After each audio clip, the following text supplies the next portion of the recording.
Hello बच्चों, let's read the question. The question says two small walls A and B, each of mass m, are joined rigidly by a right horizontal rod of length L. The rod is clamped at the center such a way that it can rotate freely about a vertical axis through its center. The system is rotated with an angular speed 3 radian per second above the axis. A particle of mass m kept at rest sticks to the ball A as the ball collides with it. The new angular speed of rod is. देखिए question समझते हैं. सबसे पहले question क्या दिया गया है. ये हमारे पास बॉल ए है, ये बॉल बी है और ये यहाँ पे क्लेम करी गई है, ये वर्टिकल एक्सिस है. तो इसके अबाउट अभी ये रॉड रोटेट कर रही है. ये ए है, ये बी है, दोनों का मास एम है. तो इनिशियल जो ओमेगा हमें दे रखी है, ओमेगा नॉट, वो कितनी है, 3 रेडियन पर सेकेंड. अब कंडीशन हुई ये है कि हमारा एक एक्स्ट्रा एम मास इस बॉल पे आके यहाँ पे इसके साथ जुड़ गया है. तो अब हमारी जो न्यू, ये तो हमारी ओमेगा नॉट थी, अब हमें न्यू ओमेगा बतानी है.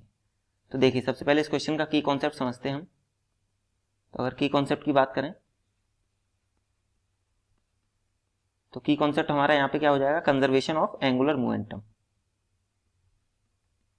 कंजर्वेशन, क्योंकि कोई एक्स्ट्रा फोर्स तो लग नहीं रहा है, कोई एक्स्ट्रा बाहरी टॉर्क, तो हम कंजर्वेशन ऑफ एंगुलर मोमेंटम करेंगे.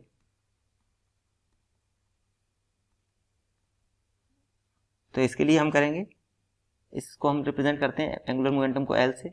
तो L I this should be equals to L final, मतलब initial angular momentum this should be equals to final angular momentum. अगर एंगुलर मोमेंटम हम कैसे निकालेंगे, तो देखिए इनिशियली एंगुलर मोमेंटम क्या था हमारा, एंगुलर मोमेंटम हमारा क्या होता है, आई ओमेगा. तो I A omega not plus दोनों क्योंकि सेम ओमेगा से रोटेट कर रहे हैं, आई बी किस एक्सिस के अबाउट, इस सेंट्रल एक्सिस के about, omega not. This should be equals to I A new omega plus I B new omega plus ये एक एक्स्ट्रा मास और आ गया है जो ए के साथ ही है, तो ये हमने ये इसे बोल देते हैं आई एम ओमेगा. हम इसको सॉल्व करते हैं. तो देखिए आई ए हमारा क्या होगा, आई ए होगा हमारा M L by two whole square omega not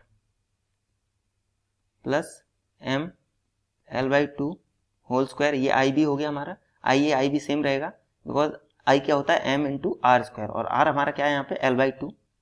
देखिए यहाँ पे हमारा जो आर है वो कितना है, L by two. Omega not ये किसके बराबर होना चाहिए, ये होना चाहिए आई ए ओमेगा. तो M L by two square omega जो हमें निकालनी है, ये ए के लिए हो गया.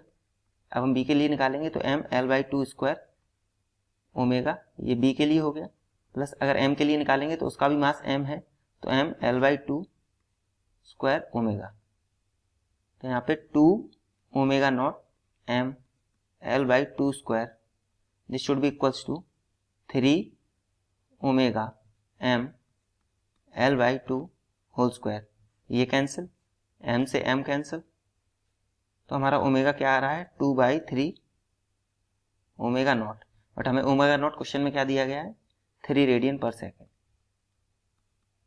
तो ये 3 से 3 कैंसिल, तो हमारा न्यू ओमेगा क्या आ रही है, 2 रेडियन पर second. Therefore, the correct option for this question is new omega is equals to 2 radian per second. 2 is the correct answer for this question. Hope you understood it well. Best of luck. Thank you.